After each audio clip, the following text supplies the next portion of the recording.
Good morning everyone. I hope आप लोग भी अच्छे होंगे। आज हम लोग क्लास 12 के हिंदी ये 10वां चैप्टर का कविता है। अभी तक हम लोग 9 चैप्टर को समाप्त कर चुके हैं और ये आपका 10वां चैप्टर है अधिनायक। 10वां चैप्टर का नाम क्या है? कविता का अधिनायक। जिनके लेखक कौन है? रघुवीर सहाय। जिनके लेखक कौन है? रघुवीर सहाय। तो आज हम लोग ये अधिनायक चैप्टर का 1 शॉर्ट वीडियो पढ़ने वाले हैं, जिसमें लेखक का परिचय और सारांश और सब्जेक्टिव ऑब्जेक्टिव सारा है। तो आइए आज हम लोग देखते हैं कि अधिनायक के जो लेखक है रघुवीर सहाय, उनके परिचय क्या है। तो हम लोग बोलेंगे अधिनायक जो कविता है उनके लेखक कौन है? रघुवीर सहाय। रघुवीर सहाय का जन्म कब हुआ है? तो 9 दिसंबर 1929 ईस्वी को। इनका जन्म कब हुआ है? 9 दिसंबर 1929 ईस्वी को। और निधन यानी इनका मतलब मृत्यु कब हुआ है? तो 30 दिसंबर 1990 को। तो हम लोग बोलेंगे कि रघुवीर सहाय के जन्म 9 दिसंबर 1929 को हुआ था और 30 दिसंबर 1990 को इनका क्या हो गया? देहांत हो गया। उसके बाद देखते हैं इनका जन्म स्थान। इनका जन्म कहाँ हुआ था? तो लखनऊ उत्तर प्रदेश, यानी उत्तर प्रदेश के लखनऊ में इनका क्या हुआ था? जन्म हुआ था। इसका बोलते पिता। इनका क्या थे? पिता। पिता के नाम क्या थे? हरदेव सहाय। जो क्या थे? एक शिक्षक थे। बोल देगा रघुवीर सहाय के पिताजी क्या करते थे? तो शिक्षक थे। क्या थे? शिक्षक थे। तो यहाँ से हम लोग बोल सकते हैं कि इनके पिता के नाम क्या है? हरदेव सहाय। जो क्या थे? एक शिक्षक थे। उसके बाद यहाँ से हम लोग बोल सकते हैं कि इनका शिक्षा, ये जो रघुवीर सहाय है, इनका शिक्षा क्या है? क्या शिक्षा ग्रहण किए थे? तो एमए किए थे। किस चीज से? अंग्रेजी से। कहाँ से किए थे? तो लखनऊ विश्वविद्यालय लखनऊ से क्या किए थे? एमए किए थे। तो हम लोग यहाँ से बोल सकते हैं कि जो अधिनायक के लेखक रघुवीर सहाय है, उनका जन्म 9 दिसंबर 1929 को हुआ था और इनका निधन हुआ था 30 दिसंबर 1990 को।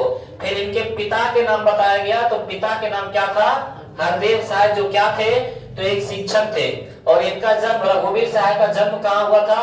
तो लखनऊ उत्तर प्रदेश, यानी उत्तर प्रदेश के लखनऊ में इनका जन्म हुआ था। शिक्षा ये कहाँ तक ग्रहण किए थे? एमए ग्रहण किए थे। एमए तक पढ़े लिखे थे। वो किस विषय में? अंग्रेजी विषय में। कहाँ से किए थे? तो लखनऊ विश्वविद्यालय लखनऊ से। क्यों? क्योंकि ये लखनऊ के रहने वाले थे, इसीलिए लखनऊ विश्वविद्यालय लखनऊ से शिक्षा ग्रहण किए थे एमए। फिर बोल रहा है विशेष अभिरुचि। इसकी अभिरुचि क्या था? पसंद इसका क्या ज्यादा रहता था? तो संगीत सुनना और फिल्में देखना। संगीत सुनना और फिल्में देखना क्या था? इनका बहुत मनपसंद था। किनका? रघुवीर सहाय का। और फिर हम लोग आगे देखते हैं कि गतिविधियां। तो बोल रहा है कि गतिविधि जो थे अपनी और समकालीन कविता के वाचन के लिए। बोल देगा कि ये किसके लिए थे? तो समकालीन कविता के लिए थे। किसके लिए थे? समकालीन कविता के लिए। बोल रहा है कि जो कि कौमुदी नामक कविता केंद्र का स्थापना और संचालन किया था। बोल देगा कि कौमुदी नामक किनके द्वारा लिखा गया था? तो रघुवीर सहाय जी के द्वारा। और आगे हम लोग देखते हैं इनको सम्मान क्या मिला। तो सम्मान मिला लोग भूल गए। लोग भूल गए हैं इस कविता पर इसको क्या है? सम्मान मिला। के लिए साहित्य अकादमी पुरस्कार। बोल देगा कि रघुवीर सहाय को साहित्य अकादमी पुरस्कार किस पर मिला? तो लोग भूल गए हैं। या तो लोग भूल गए हैं पर रघुवीर सहाय को कौन सा पुरस्कार मिला? तो साहित्य अकादमी पुरस्कार मिला। फिर उसके बाद हम लोग देखते हैं इनकी वृत्ति क्या है? इनकी वृत्ति। तो हम लोग यदि वृत्ति इनका देखना चाहते हैं, वृत्ति तो बोल रहा है कि पत्रकारिता। फिर बोल रहा है नवजीवन जो लखनऊ से आरंभ। फिर बोल रहा है कि समाचार विभाग। फिर बोल रहा है आकाशवाणी, फिर नई दिल्ली और फिर नव भारत टाइम्स। बोल देगा कि किस पत्रिका में ये थे? तो नव भारत टाइम में से। नव भारत टाइम क्या है? पत्रिका का नाम है। जो कहाँ थे? नई दिल्ली में। फिर बोला विशेष संवाददाता 1979 से 1982। ताकदीत नाम क्या है? तकदीन मान थे, जो समाचार पत्र साप्ताहिक नई दिल्ली के प्रधान संपादक भी थे और भारतीय प्रेस परिषद के क्या थे? परिषद के सदस्य भी रहे। बोल देगा कि किनके सदस्य रहे थे? तो भारतीय प्रेस परिषद के क्या रहे? सदस्य भी रहे। कौन रहे थे? तो रघुवीर सहाय।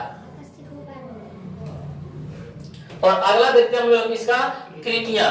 तो कृतियां में जो कविता था क्या था, कविता। कविता क्या था, दूसरा सप्तक में एक कवि के रूप में शामिल। फिर बोला सीढ़ियों पर धूप में, सीढ़ियों पर धूप में क्या है, कविता है। फिर बोला आत्महत्या के विरुद्ध, ये जो कविता हम लोग पढ़ रहे हैं अधिनायक, कहां से लिया गया, आत्महत्या के विरुद्ध से। बोल देगा कि अधिनायक जो है कहां से लिया गया है, आत्महत्या के विरुद्ध से लिया गया। कृतियां, फिर बोला हंसो हंसो जल्दी हंसो, किनके द्वारा लिखा गया है, रघुवीर सहाय। ये है क्या, तो कविता। लोग भूल गए, लोग भूल गए पर क्या मिला उनको, साहित्य अकादमी पुरस्कार मिला, वो क्या है, तो वो कविता है। फिर बोल रहा है कुछ पत्ते कुछ चिट्ठियां, किनके द्वारा लिखा गया है, रघुवीर सहाय द्वारा, वो क्या है, तो कविता है। और इनकी कहानियां क्या रही, तो सीढ़ियों पर धूप में, सीढ़ियों पर धूप में किनके द्वारा लिखा गया, रघुवीर सहाय जी। फिर बोला क्या है, कहानियां है। फिर बोला रास्ता इधर से है। फिर बोला जो आदमी हम बना रहे हैं, ये सब क्या है, ये सब कहानियां किनके द्वारा लिखा गया है, तो रघुवीर सहाय जी द्वारा लिखे गए ये सब कहानियां हैं। फिर बोला देखिए निबंध, क्या है ये, निबंध। तो आइए हम लोग देखते हैं यहाँ से निबंध क्या क्या लिखे हैं। तो फिर बोला कि सीढ़ियों पर धूप में, सीढ़ियों होगा, क्या होगा, सीढ़ियों पर धूप में। फिर बोला दिल्ली मेरा प्रदेश, बोल देगा दिल्ली मेरा प्रदेश किनके द्वारा लिखा गया है, रघुवीर सहाय जी द्वारा। ऑब्जेक्टिव में पूछता है ये सब। फिर बोला लिखने के कारण, ये भी पूछ लेगा कि लिखने के कारण किनके द्वारा लिखा गया है, रघुवीर सहाय जी द्वारा। क्या है, तो वो निबंध है। क्या है वो, तो निबंध है। आ रखना कि लिखने का कारण क्या है, निबंध है। फिर बोला उबे हुए सुखी। फिर बोला बे और नहीं होंगे जो मरे मारे जाएंगे। फिर बोला यथार्थ यथास्थी नहीं, इसके अतिरिक्त अनुवाद कार्य भी, इसके अतिरिक्त अनुवाद कार्य भी क्या है, ये भी निबंध है। फिर बोला संपूर्ण रचनावली, जो कितने खंडों में है, 6 खंडों में। कितने खंडों में है, 6 खंडों में, जो राजकमल प्रकाशन नई दिल्ली से प्रकाशित हुआ। बोल देगा संपूर्ण रचनावली कहां से प्रकाशन हुआ, तो राजकमल प्रकाशन नई दिल्ली से प्रकाशित हुआ। और उसके बोल रहा है कि यहाँ प्रस्तुत कविता उसके संग्राम आत्महत्या के विरुद्ध से ली गई है। ये जो कविता हम लोग पढ़ रहे हैं अधिनायक, वो कहां से ली गई है, तो आत्महत्या के विरुद्ध से ली गई है। और एक व्यंग्य कविता है। बोल देगा कि अधिनायक कैसी कविता है, तो व्यंग्य कविता है। कैसी कविता है, व्यंग्य कविता। ऐसी व्यंग्य कविता जिसमें हास्य नहीं, आजादी के बाद ह्रास नहीं, आजादी के बाद सत्ताधारी वर्ग के प्रति रोषपूर्ण तिक्ति कटाक्ष है।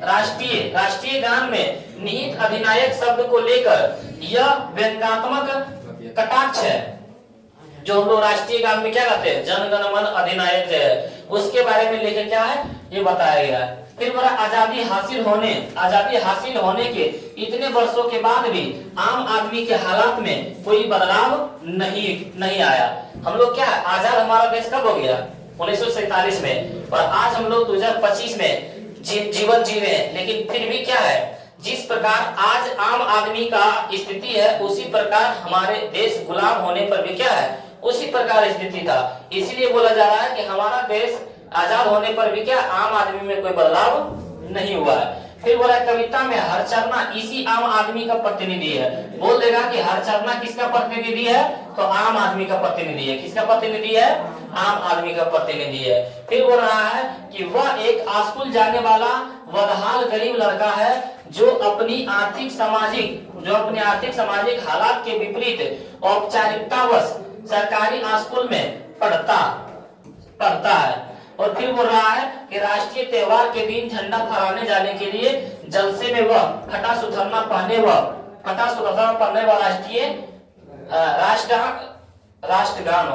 राष्ट्रगान दोहराता है। बोल देगा कि वह पढ़ने के लिए तो झंडा फहराने के लिए कैसा जाता था, तो फटा सुथरना पहनकर, मतलब उसके शरीर पर क्या है, कपड़ा भी नहीं था, फटा पुराना पहन के जाता था। कौन, आम आदमी। आम आदमी किसको बोला गया, हरचरना को। किसको बोला गया, नाम ही सुन के लगता है हरचरना गरीब आदमी के नाम है, नहीं लगता, हरचरना गरीब आदमी के नाम है। जिसमें इस लोकतांत्रिक व्यवस्था में भी क्या है, ना जाने, इस लोकतांत्रिक व्यवस्था में भी ना जाने किस अधिनायक का गुणगान किया गया है। पता ही नहीं चल रहा है कि किस अधिनायक का गुणगान किया जा रहा है। वो आज हम लोग क्या कविता में पढ़ते हैं। अभी क्या सारांश पढ़ेंगे। सत्ताधारी वर्ग बदले हुए जनतांत्रिक होगा। क्या होगा? जनतांत्रिक।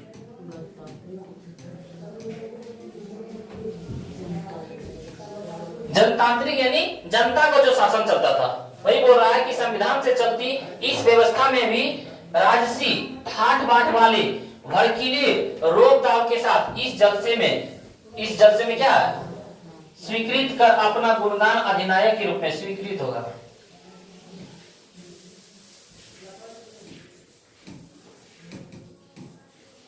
स्वीकृत कर अपना क्या है? गुणगान अधिनायक के रूप में करवाया जा रहा है।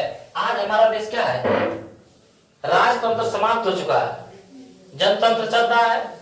जो जनता का शासन है, इसमें भी क्या है? बहुत से ऐसा अधिनायक है जो अपने रोग से, जो अपने ठाट बाट से क्या है? लोगों पर अधिकार करता है। वही बोल रहा है गुणगान अधिनायक के रूप में करवाया जा रहा है। कविता में निर्हितार्थ ध्वनि यह है कि मानो इस सत्ताधारी वर्ग की प्रचंड लालसा हो सचमुच अधिनायक अर्थात तानाशाह बनने की है। यानी इसमें इस समय ऐसा है कि लगता है किसी का तानाशाह चल रहा है। क्या है? किसी का तानाशाह चल रहा है। आइए हम लोग इस कविता को पढ़ते हैं और देखते हैं कविता में क्या बोला जा रहा है। हमारे पास कविता में बोल रहा है कि राष्ट्र गीत में भला कौन वह भारत भाग्य विधाता, फटा सुथन्ना पहने जिसका गुण हर चरना गाता है।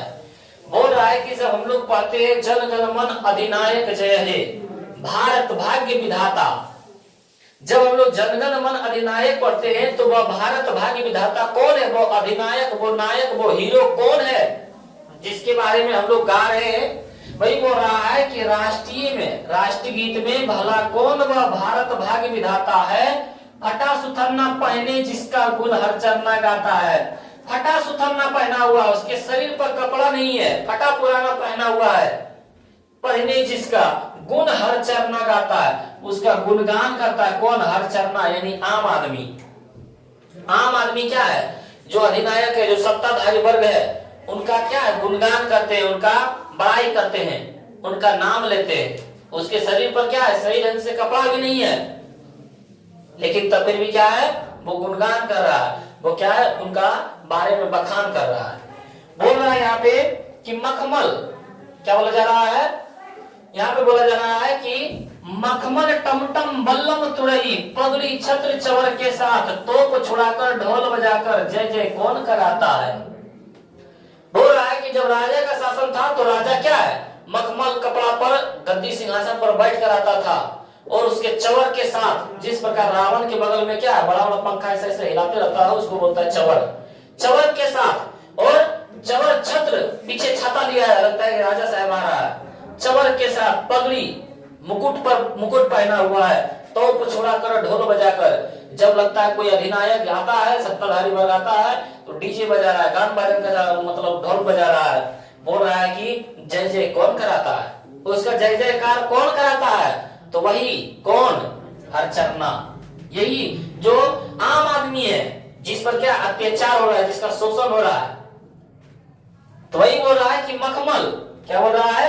मखमल का कपड़ा पहनकर टमटम गाड़ी पर बल्लम तुरई किसको बोलता है?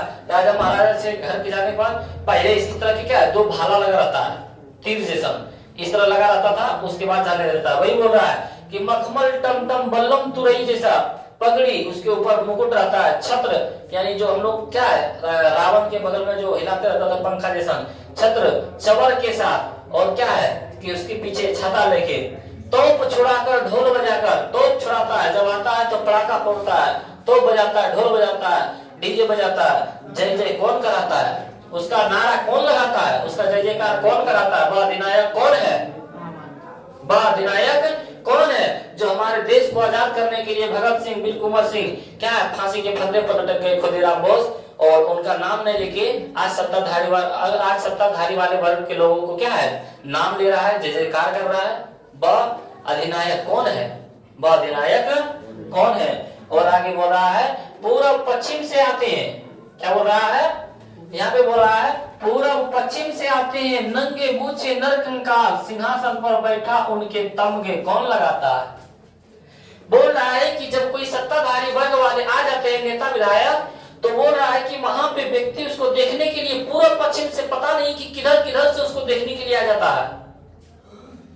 उसका कोई दिशा नहीं है, पूर्व पश्चिम दक्षिण उत्तर जहां से तहां से क्या है आ रहा है। नंगे बूचे नर कंगाल, वह अपने पैर में क्या है चप्पल भी नहीं पहना हुआ है।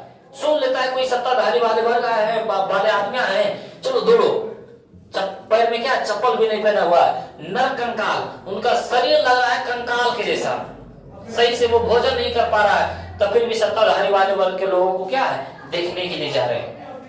उनको शरीर पता नहीं चल रहा कि वो खाना उसको खा रहा है कि वो खाना खा रहा है। सिंहासन पर बैठा उनके तमगे कौन लगाता है, वो सिंहासन पर बैठता है तो उनका नारा कौन लगाता है, जय जयकार कौन करता है, उनका बड़ाई कौन करता है। तो वही बोल रहा हरचरना, क्यों? क्योंकि हरचरना इसलिए करता है क्योंकि उसके पास पावर है। उसके पास क्या है पावर है। यदि जिसके पास पावर आ जाता है तो यदि वो दुरुपयोग करता है तो वो क्या है उसको बलजबरी हड़प कर क्या है उसका जमीन ले लेता है। इसलिए सोचता है हरचरना कि उसका गुणगान काहे न करते, उसका बड़ाई काहे न करते, उसका जय जयकार क्यों न करें, ताकि उसके पास क्या है पावर है, वो कुछ भी कर सकता है। उसके मन में डर है, उसके मन में क्या है डर है, इसलिए वो क्या है उसका तमगे कौन लगाता है, उनका जय जयकारा लगा रहा है, ताकि उसके पास क्या है पावर है। अगला है कि कौन कौन वह जनगण मन अधिनायक, कौन कौन वह जनगण मन अधिनायक, क्या है अधिनायक वो महाबली डरा हुआ मन बेमन जिसका बाजा रोज बजाता है। बोला कि वह कौन कौन है जो जनगण मन अधिनायक जो महाबली बनता है और डरा हुआ मन बेमन जिसका बाजा रोज बजाता है। आम आदमी का क्या है जिसको हम हरचरना बोल रहे हैं, हरचरना क्या है एक गरीब व्यक्ति है, आम आदमी है, उसको डर लगता है कि जो सत्ताधारी वाले व्यक्ति है उसके पास पावर है, कहीं मेरा क्या है बेटा बेटी को अगुआ न करा दे, कहीं इसको गायब न कर दे, क्या है मतलब बलजबरी मतलब अत्याचार करे। अभी भी क्या है बहुत से ऐसा जगह है कि जिसके पास पावर है गरीब व्यक्तियों को क्या पकड़ के जबरदस्ती क्या अंगूठा लगवा देता है, जमीन के बदले ले लेता है, सब हड़प लेता है। तो इसीलिए बोला जा रहा है कि डरा हुआ मन बेमन, मेरा मन डरा हुआ है, मेरा मन डरा हुआ है जिनके कारण बाजा रोज बजाता है। बेमन मतलब बेमतलब उसको झूठी प्रशंसा करने में लगे हुए हैं, उसका क्या है बाजा रोज बजाता है, झूठे प्रशंसा कर रहा है, हाँ ये फलाना नेता जिंदाबाद जिंदाबाद। तो वही बोल रहा क्यों?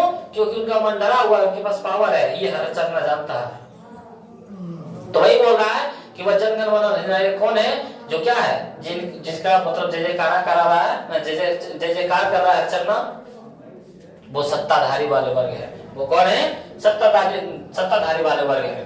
तो ये क्या था आपका पूरा सारांश था कविता का। उसके बाद हम लोग देखते हैं इसका क्वेश्चन, क्वेश्चन इसमें क्या क्या पूछा गया है, क्वेश्चन इसका क्या क्या पूछा गया है।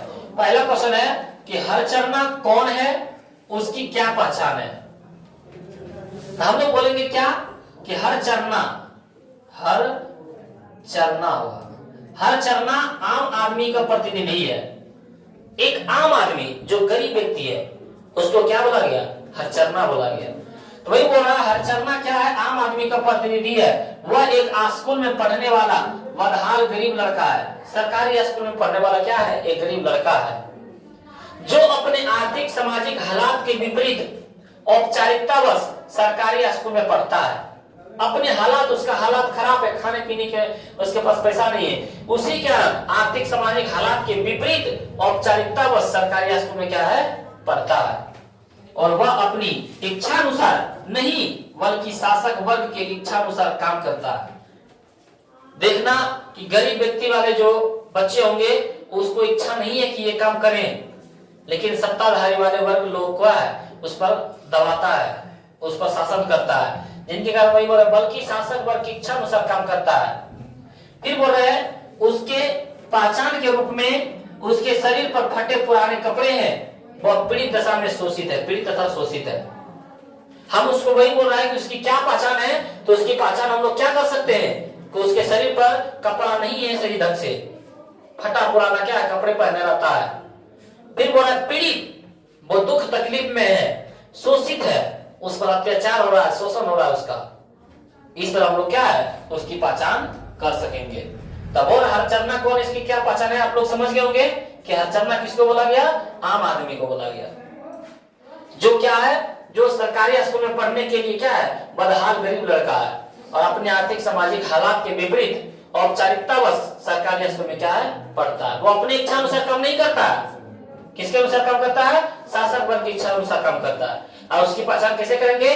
तो उसके शरीर पर फटा पुराना कपड़ा है और क्या है, वह पीड़ित तथा शोषित है। आइए अगला क्वेश्चन देखते हैं। बोला और अधिनायक कौन है, इसकी क्या पहचान है? अभी तक हम लोग क्या पढ़े, हरचरणा कौन है, अभी बोल रहा है अधिनायक कौन है। तो बोलेंगे हम लोग कि अधिनायक शासक वर्ग का एक विशेष व्यक्ति है। शासक वर्ग यानी जिसके पास पावर है, जो सत्ताधारी है, वो क्या है, एक विशेष व्यक्ति है। कवि के अनुसार अधिनायक आज बदले हुए तानाशाह है। यानी कवि के अनुसार बोल सकते हैं कि अधिनायक कौन है, तानाशाह है, जो शासन करता है, जिसके पास पावर है। वे अपना गुणगान आम जनता से कराते हैं। झूठे बड़ाई करना पड़ता है, तुम नहीं करेगा, करना पड़ेगा, या तो उसको पैसा दे के कराना पड़ता है। नेता विधायक कोई आता है तो उसका खर्चा कौन देता है? खुद ही देता है। वो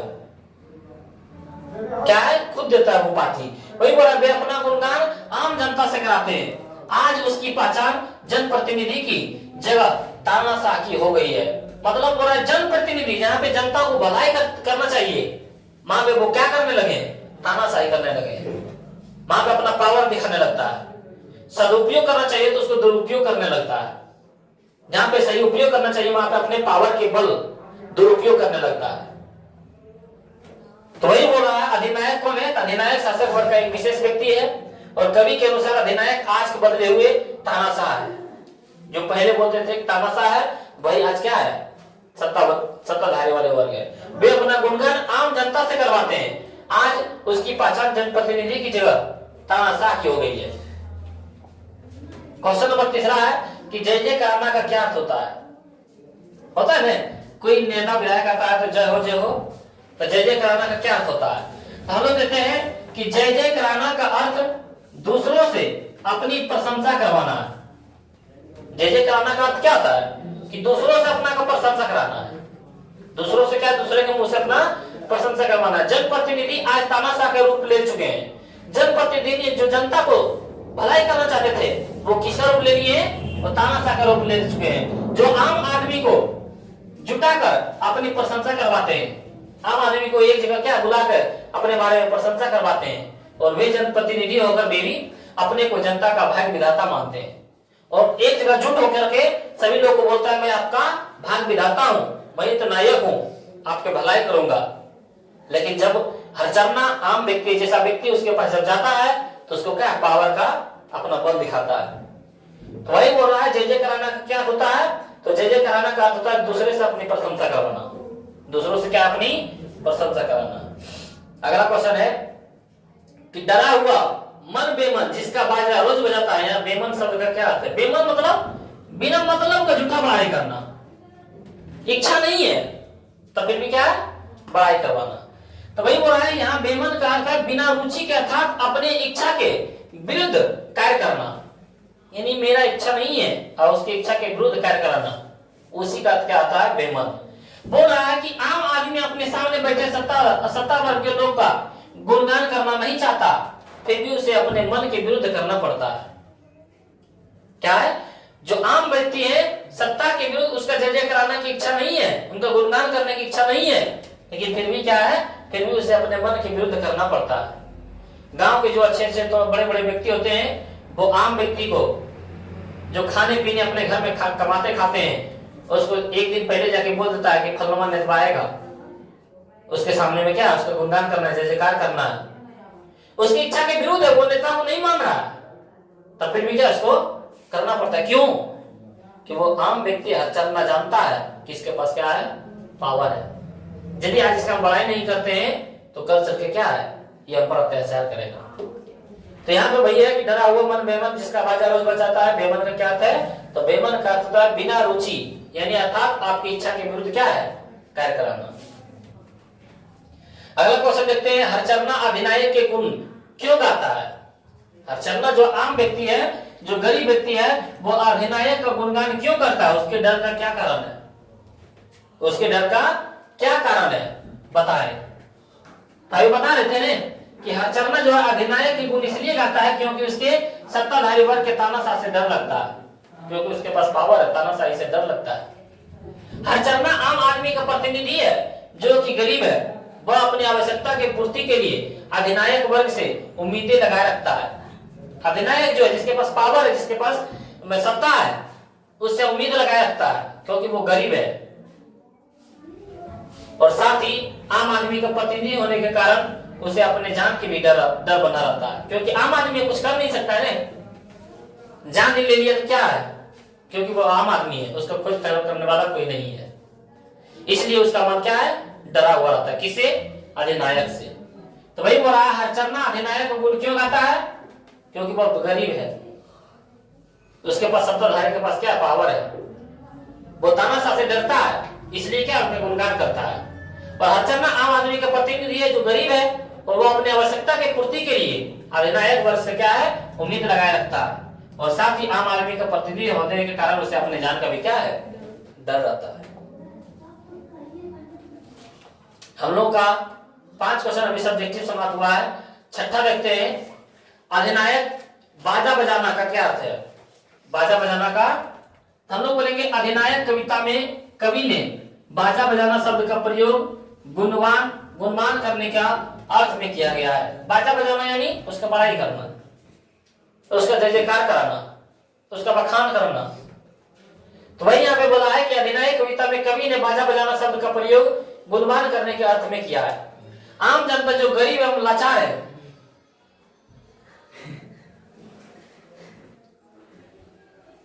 जय हो महाकाल। अभी मतलब कमर पर अपन ध्यान दोनों घुमा देते हैं। भाई बोला आम जनता जो गरीब एवं लाचार है, अधिनायक वर्ग की प्रशंसा कर उसे प्रसन्न करने का प्रयास करती है। भाई बोला जो व्यक्ति क्या है, गरीब एवं लाचार है, जिनके पास खाने के लिए पैसा नहीं है, अधिनायक वर्ग को प्रशंसा कर यानी सत्ताधारी वर्ग के लोगों को प्रशंसा कर, जय जयकार लगाकर, उनके बड़ाई करके, उनके बखान करके उसे प्रसन्न करने का प्रयास करती है, ताकि प्रसन्न हो जाए, हमको क्या है, कुछ व्यवस्था दे। और कवि ने आधुनिक राजनेताओं पर कठोर व्यंग किया है, उसके बारे में भी बताया है। तो बाजा बजाना का अर्थ क्या होता है? झूठी की प्रशंसा करना। और यह आप लोगों का क्या व्याख्या करने वाला है, और व्याख्या करने में आ जाता है, देखते हम लोग को व्याख्या करने में क्या है कि पूरब पश्चिम से आते हैं नंगे बूचे नर कंकाल, सिंहासन पर बैठा है उनके तमगे कौन लगाता है। तो ये पहले लिखेंगे कहां से लिया गया है और इनके लेखक कौन है। ये पूरब पश्चिम से आते हैं, कहां से लिया गया है? अधिनायक से। अधिनायक के लेखक कौन है? रघुवीर साय जी। तो भाई हम लोग बोलेंगे प्रस्तुत पद यानी कविता से, प्रस्तुत पद पंक्तियों रघुवीर साय लिखित अधिनायक शीर्षक कविता से ली गई है, जो कि आत्महत्या के विरुद्ध काव्य संग्रह से संग्रह का क्या अंश है। ये जो आज हम लोग पढ़ रहे हैं अधिनायक, वो कहां से लिया गया है? तो आत्महत्या के विरुद्ध काव्य संग्रह से लिया गया। बोल देगा आत्महत्या के विरुद्ध क्या है? तो काव्य संग्रह का एक अंश है। बोला इसमें कवि ने सत्ता वर्ग के द्वारा, इसमें कौन बोला, इसमें कवि ने सत्ता वर्ग के द्वारा जनता के शोषण का जिक्र किया है, कि जो सत्ताधारी वर्ग है, जिनके पास पावर है, वो गरीबों को क्या है, शोषण कर रहा है, उसके बारे में बताया है। यह एक व्यंग्य कविता है। बोल देगा अधिनायक कैसी कविता है? तो व्यंग्य कविता है। कवि इन पंक्तियों के माध्यम से कहते हैं कि राष्ट्रीय त्योहार के अवसर पर सभी दिशाओं से जो जनता आती है, उसके पैर में पहनने के लिए कुछ नहीं है, वे नंगे पैर हैं, उसके शरीर कंकाल के रूप में दिखाई देते हैं। होता है ना, पूर्व से पश्चिम से नंगे बूचे न कंकाल। जब राष्ट्रीय त्योहार मनाते हैं तो चारों तरफ से आ जाते हैं, और उनके पैर में चप्पल नहीं है, उनके शरीर पर कपड़े नहीं है, लगता है कंकाल जैसा उसका शरीर है। सत्ताधारी वर्ग की जो जनप्रतिनिधि है, गरीब जनता के पैसे से ही मेडल फूल माला पहनता है। जो मेडल फूल माला पहनता है, डीजे बाजा आजा गाजा सब करता है, वो किसके पैसे से? गरीब वाले पैसे से, हरचरना के पैसे से, आम आदमी के पैसे से। जो गरीब के पैर के लिए चप्पल आता है, उसके शरीर के लिए कपड़ा आता है, उस पैसे से क्या है, सत्ताधारी वाले वर्ग लोग मेडल पहनते हैं, फूल माला पहनते हैं, गान बजान करता है। तो वही यहाँ पे उसका क्या है, व्याख्या बताया गया है। और अब हम लोग ऑब्जेक्टिव देखते हैं और आप लोग ऑब्जेक्टिव का जवाब दीजिए कि कितने ऑब्जेक्टिव का आप लोग जवाब दे सकते हैं। अभी तक हम लोग इसका लेखक परिचय सारांश पढ़ चुके हैं और आइए हम लोग देखने वाले हैं इसका ऑब्जेक्टिव। तो पहला क्वेश्चन है कि कौमुदी नामक कविता केंद्र का स्थापना किसने किया। जो कौमुदी नामक है उसके कविता केंद्र का स्थापना किसने किया। अशोक वाजपेयी, रघुवीर सहाय, अज्ञे, रामधारी सिंह दिनकर। तो हम लोग क्या बोलेंगे, रघुवीर सहाय जी, जो हमारा राइट आंसर हो जाएगा बी। क्वेश्चन नंबर दूसरा बताना आप लोग कि सिंहासन पर बैठा उनके तमगे कौन लगाता है। यह पंक्ति किस शीर्षक कविता से ली गई है। तो अधिनायक से उषा की पुत्र वियोग की हार की जीत। तो हम लोग क्या बोलेंगे, अधिनायक से लिया गया। कहां से लिया गया है, अधिनायक से लिया गया है। अगला क्वेश्चन हम लोग के पास है, हरचन्ना किस कविता का पात्र है। हरचन्ना किस कविता में बताया गया है। हार की जीत में, कि गांव का घर, कि अधिनायक में, कि उषा में। तो अधिनायक में। किसमें बताया गया है, अधिनायक में। इसका अगला क्वेश्चन है, रघुवीर सहाय के पिता क्या थे। तो रघुवीर सहाय जी के पिता क्या थे। तो बोला जा रहा है कि वकील, कि जज, कि शिक्षक, कि पुलिस अधिकारी। क्या थे, शिक्षक थे। अगला देखते हैं, रघुवीर सहाय को उसकी किस कृति पर साहित्य अकादमी पुरस्कार मिला था। तो इत यमल, क्या लिखा है, इत यलम आत्महत्या के विरुद्ध, कि लोग भूल गए हैं कि सीढ़ियों पर धूप में। तो हम लोग क्या बोलेंगे, लोग भूल गए हैं। इस कविता पर इसको क्या है, साहित्य अकादमी पुरस्कार मिला है। जब हम लोग लेखक परिचय पढ़ रहे थे उसमें बताया गया था। डरा हुआ मन बेमन जिसका बाजा रोज बजाता, यह पंक्ति किस शीर्षक कविता से ली गई है। यानी ये बात किस कविता में बोला गया, छप्पा में, अधिनायक में, कि हार की जीत में, कि गांव के घर में। तो आप लोग बोलेंगे अधिनायक में। अगला क्वेश्चन देखते हैं, अधिनायक कैसी कविता है। आप लोग बताएं अधिनायक कैसी कविता है। यदि आप लोग सारांश पढ़े होंगे तो गढ़ कविता है, व्यंग कविता है, पद कविता है, कि छाया वाली कविता है। तो आप लोग क्या बोलेंगे, व्यंग कविता है। अगला क्वेश्चन है हम लोग के पास कि अधिनायक शीर्षक कविता किस पुस्तक से ली गई है। तो लोग भूल गए हैं कि आत्महत्या के विरुद्ध, के हंसो हंसो जल्दी हंसो की मुक्ति बोल। तो आप लोग बोलेंगे आत्महत्या के विरुद्ध से ली गई है।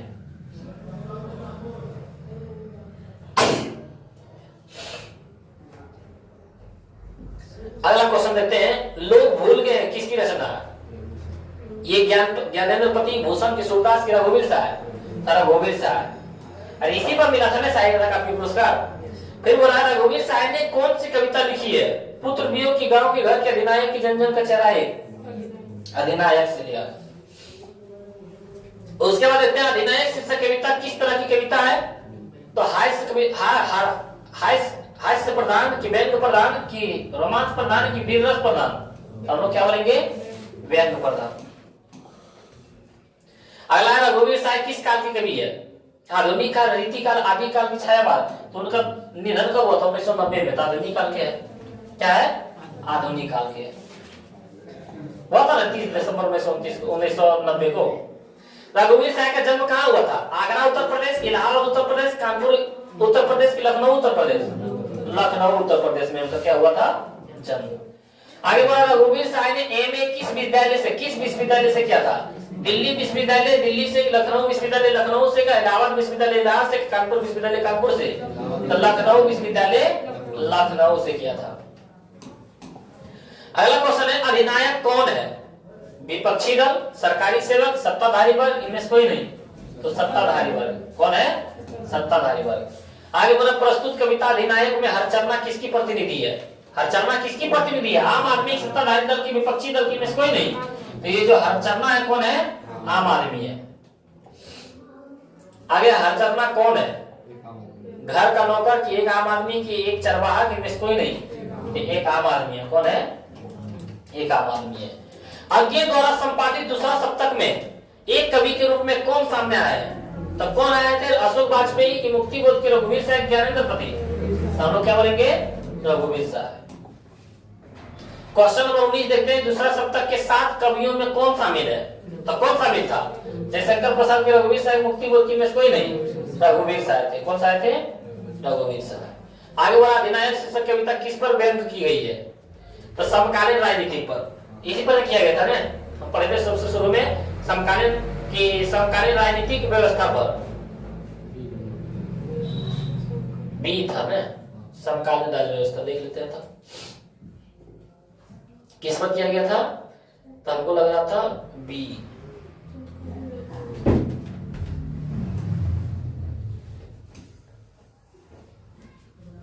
कहां पे था लिखा?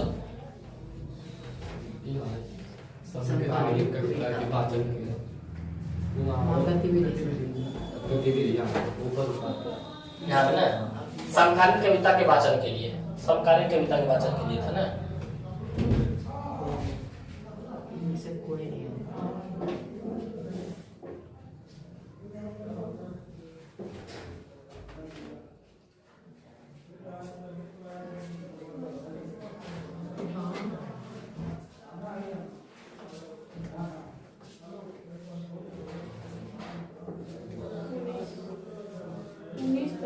इंग्लिश पढ़ रहे थे।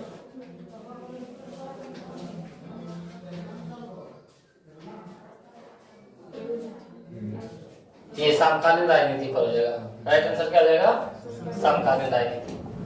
अगला क्वेश्चन है कि रघुवीर साहब किस सप्तक के एक कवि के रूप में शामिल हुए थे? तो पहला सप्तक की, दूसरा सप्तक की, तीसरा सप्तक की, चौथा सप्तक, दूसरा सप्तक के रूप में। किस सप्तक के रूप में? फिर बोला लिखने के कारण, शीर्षक निबंध किस लेख की रचना है? तो लिखने के कारण है क्या, तो निबंध है। किसके द्वारा? ज्ञानेंद्र पत्री, अशोक वाजपेयी की, शंकर प्रसाद की, रघुवीर साहब। तो रघुवीर साहब क्या हो जाएगा, राइट आंसर। अगला है कि राष्ट्रीय त्योहार के दिन हरचंदना क्या पहने हुए? फटा कुर्ता, फटा पैजामा, फटी धोती की फटा सुथरना? तो फटा सुथरना पहना हुआ। आगे बढ़े, निम्नलिखित में कौन सी रचना रघुवीर साहब की है? काट का सपना, टूटी हुई बिखरी हुई, बे लोग भूल गए कि घुरब वासनी? तब बे लोग भूल गए हैं। ये किनके द्वारा लिखा गया है? रघुवीर साहब जी द्वारा। आगे बढ़ा, रघुवीर साहब नई दिल्ली से निकलने वाले किस अखबार के विशेष संपादक थे? नव भारत टाइम्स की, हिंदुस्तान टाइम्स की, टाइम्स ऑफ इंडिया की, मिसको नहीं, तो नव भारत टाइम्स। क्या थे? नव भारत टाइम्स थे। नव भारत टाइम्स क्या है, ये लिखे थे। आगे बढ़ा, रघुवीर साहब किस समाचार साप्ताहिक का प्रधान संपादक है? दिनमान की, रविवार की, आज के, अमर उजाला? तो दिनमान क्या होगा, किसका होगा? दिनमान के। अगला, दिल्ली मेरा प्रदेश क्या है? पढ़ाए थे, दिल्ली मेरा प्रदेश निबंध है। जब हम लोग लेखक परिचय पढ़ रहे थे तो उस समय बताए थे दिल्ली मेरा निबंध क्या है, दिल्ली मेरा प्रदेश क्या है, निबंध है। आगे बढ़ा, आत्महत्या के विरुद्ध क्या है? तो आत्महत्या के विरुद्ध हम लोग क्या पढ़ रहे हैं, कविता पढ़ रहे हैं। हाँ, आत्महत्या के विरुद्ध कहानी नहीं, कविता है, कविता से लिया गया है, इसी में कविता लिया गया है, तो कविता। रघुवीर साहब का जन्म कब हुआ था? तो रघुवीर साहब का जन्म 9 दिसंबर 1929 को, जो हमारा राइट आंसर ऑप्शन ए होगा। आगे बढ़ा, रघुवीर साहब के पिताजी का नाम क्या था? तो रघुवीर साहब, हरदेव साहब की, मणिशंकर साहब की, रघुनंदन साहब? हरदेव साहब थे, जो क्या थे? शिक्षक थे। फिर बोला, रघुवीर साहब का जन्म स्थान कौन सा है? काशी, लखनऊ, मेरठ क्या, आगरा? लखनऊ उत्तर प्रदेश था ना, लखनऊ हो जाएगा। फिर बोला, कौन सी कृति रघुवीर साहब की है?